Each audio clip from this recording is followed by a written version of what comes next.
Shalom semua teman-teman, kita naikin ya.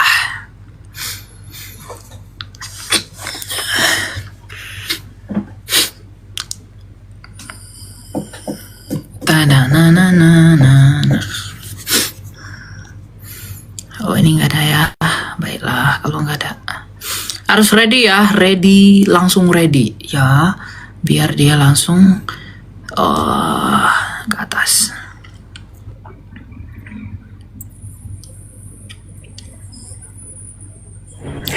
Ya, silakan DSRL 4. Malam. Malam Pak, mau tanya apa Pak? Iya malam. Bang Ilya, saya kan ini apa namanya, jarang sekali di daratan begitu. Saya pun jarang sekali ke gereja. Jadi cara untuk beribadah itu kalau misalkan kita lagi di ini, Bang Ilya, saya pelaut Bang Ilya ya. Iya, mungkin kurang lebih sudah hampir setahunan lah saya tidak pergi ke gereja begitu. Beda rasanya memang Bang Ilya kalau jarang pergi ke gereja. Cara mengatasinya atau cara beribadahnya gimana itu Bang Ilya? Jadi kita harus bedakan ibadah lahiriah dan ibadah batiniah. Yang terpenting di dalam Roma 12 itu persembahan, ibadah kita yang sejati itu adalah hidup kita. Jadi kalau Bapak sedang di dalam perjalanan laut, kemudian tidak ada gereja di sana, Bapak boleh beribadah kepada Tuhan melalui hidup Anda di sana. Jadi jaga hidupmu selama di dalam pekerjaan itu. Ya, takut akan firman Tuhan, takut akan perintah-perintah Tuhan. Jadi nggak mesti yang, bukan berarti kita itu nggak perlu ke gereja, bukan. Jadi kalau tidak ada gereja di sana, muliakanlah Allah dengan perbuatan-perbuatanmu. Ya, renungkan firman Tuhan siang dan malam, pikirkan itu, ya, dan lakukan bagianmu yang bisa kamu lakukan di sana. Gitu. Dan selalu ingat Tuhan untuk setiap pekerjaan kamu, dan jaga tubuhmu karena Tuhan untuk tubuh dan tubuh untuk Tuhan. Makanya dalam Roma 12 dikatakan persembahanmu adalah ya hidupmu, tubuhmu, itu yang paling berharga buat Tuhan. Gitu. Jadi jagalah itu. Oh iya Bang Ilya. Iya, saya mau tanya juga Bang Ilya. Kan saya akui memang Bang Ilya, kalau misalkan kita jarang ke gereja atau bersekutu itu, pergumulan hidup itu pasti campur-campur. Terkadang kita misalkan pada saat saya di darat, saya itu perasaan saya sama Tuhan itu sangat dekat. Tapi begitu jarang pergi ke gereja, jarang berdoa karena kesibukan, gimana caranya supaya saya bisa pertahankan antara kayak di darat itu dekat sama Tuhan sama yang di tempat kerja begitu Bang Ilya? Ya caranya harus merenungkan firman Tuhan siang dan malam Pak. Jadi harus senantiasa berpikir bahwa ya firman Tuhan itu yang menjadi dasar kita hidup. Kan katakan firman Tuhan itu pelita bagi setiap orang. Jadi ya harus dilakukan untuk siang dan malam. Betul. Iya, pertanyaan lagi nih Bang Ilya. Gini Bang Ilya. Terkadang kalau saya betul-betul beribadah kepada Tuhan apa segala macam, saya sudah serahkan segala kehidupanku, kok gimana ya Bang Ilya? Cobaan bertubi-tubi terus, gimana itu Bang Ilya? Saya pikir saya seolah Tuhan tidak sayang sama saya begitu.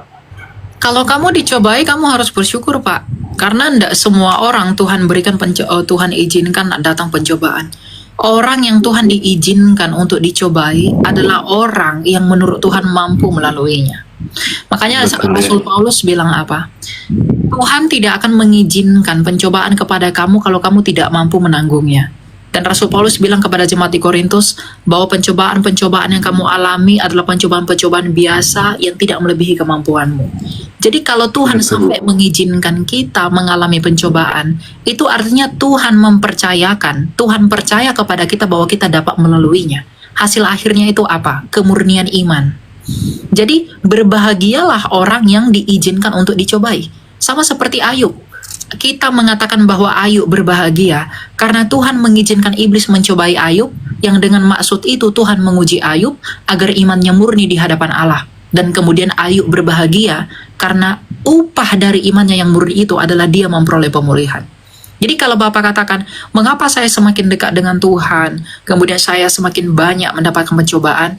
Ya, karena Tuhan itu ingin menyadarkan Anda, kamu semakin dekat dengan Tuhan dengan iman yang murni atau iman yang palsu. Kalau kamu mau tahu bahwa imanmu itu murni atau tidak, maka itu perlu diuji melalui apa? Pencobaan-pencobaan yang Tuhan izinkan. Jadi, Bapak harus bersyukur, saya pun harus bersyukur kalau misalnya Tuhan mengizinkan saya dicobai. Karena Tuhan memberikan kepercayaan kepada saya bahwa saya bisa melaluinya.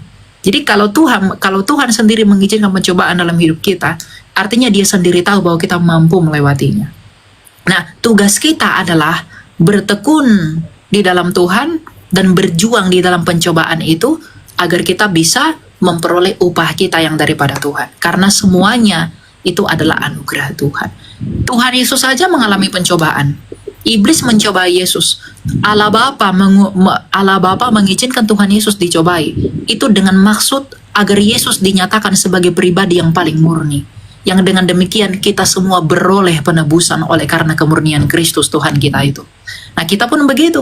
Kalau kita Tuhan izinkan dicobai, artinya pada saat yang sama Tuhan mau memurnikan kita agar kemurnian kita membuat kita diterima di dalam kemah abadi yang dipersiapkan oleh Tuhan kita di dalam kerajaan Bapaknya.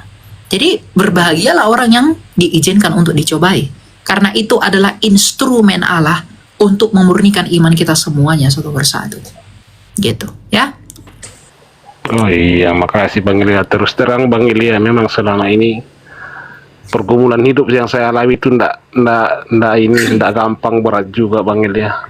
Tapi setiap apa yang saya minta kepada Tuhan memang butuh perjuangan. Pasti Tuhan kasih. Saya minta pasti dikasih, cuman lambat-lambat pasti dikasih. Cuman itu aja Bang Ilya. Ya.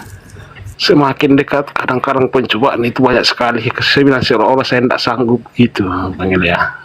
Ya, percayalah Bapak pasti bisa melaluinya kalau Bapak mau memberi diri dan percaya sama Tuhan. Gitu ya Pak ya. Jadi tetap semangat selalu ya. Oke.